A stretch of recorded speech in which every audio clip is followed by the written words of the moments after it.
When we study perfectly competitive firms, we study firms that are price takers, and the firm level demand is just a flat line. It's a horizontal line at the going market price. The firm can sell all at once at the going market price. If it tried to raise its price, it'd lose all its business. So, we have a perfectly elastic demand. The key feature of all our imperfectly competitive market structures is that firms face downward sloping demand curves. And this is going to mean for us, and the technical analysis changes because the benefit side of producing more output changes, or the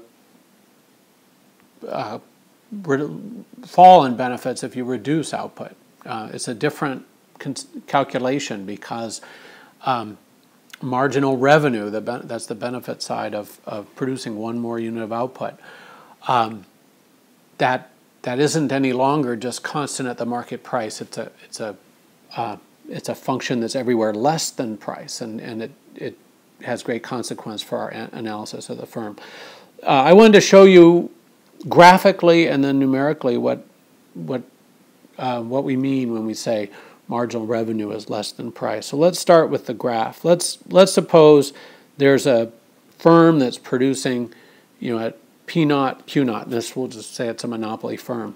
Let's suppose the firm wants to increase output and it lowers price to do so. It's a single price monopolist.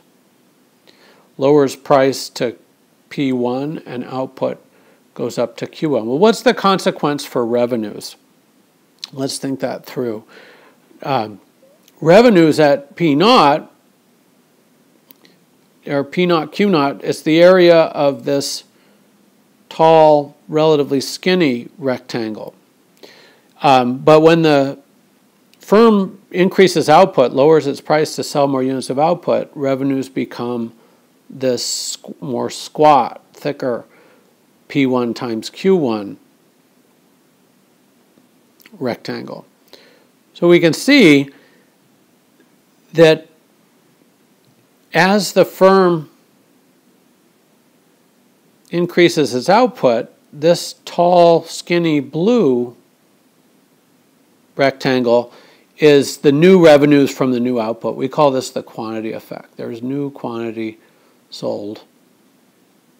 And if the firm is increasing output, this quantity effect is going to be new revenues. Of course, if the firm is decreasing output from Q1 to Q0, those would be lost revenues. The other consideration, though, that we didn't have to think about in the perfectly competitive case is that the firm used to sell Q0 units of output at this price P0, and now it's had to reduce the price from P0 to P1 on Q0 worth of output. So this dark black area, when we increased output, we had to discount those units of output. So we call that the price effect. And because my example was for increasing output, this quantity effect was an increase in revenues, but the price effect was a decrease in revenues. And it's because of this price effect, this discounting effect, that results in a decrease in revenues. That's why marginal revenue is always less than the price we get for the new output we sell, because we got to subtract off the effect of having had to discount this other stuff we were already selling. Now, as I showed you with one example in class, we can show this numerically as well.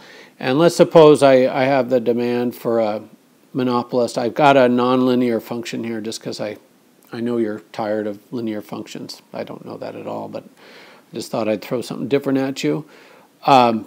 Just to show you that, hey, any downward sloping demand curve is going to have a marginal revenue that's less than price.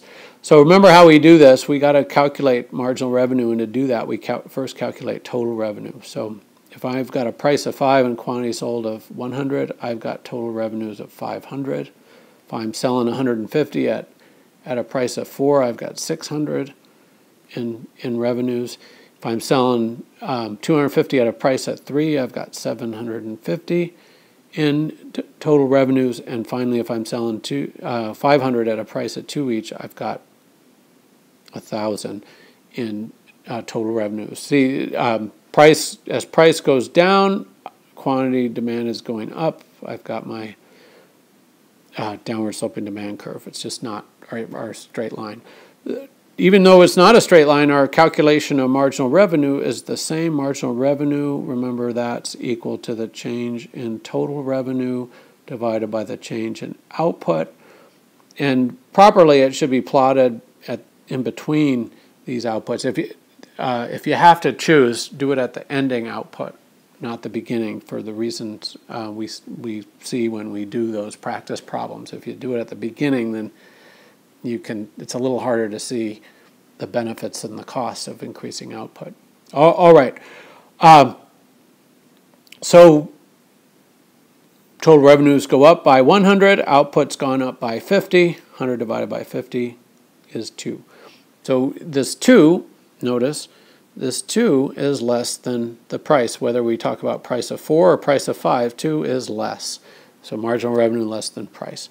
As we keep increasing output, notice we get a jump in 150 in our revenues, but output's gone up by 100, so our marginal revenue is 1.5. Again, 1.5 is less than 3, or less than 4 as well. So marginal revenue is less than price. And then finally, just this last movement along this downward sloping demand curve, we reduce our price from 3 to 2, our sales go up from 250 to 500, our revenues go up by $250, output's gone up by 250, by golly, marginal revenue is 1. Believe it or not, I didn't can that example, even though we get this very regular marginal revenue 1.51 process. That's sort of wild. Okay, I think that's I've demonstrated that downward sloping, the fact that a downward sloping demand function results in the fact that marginal revenue is everywhere less than price. That's the big point here. Made with Doodlecast Pro.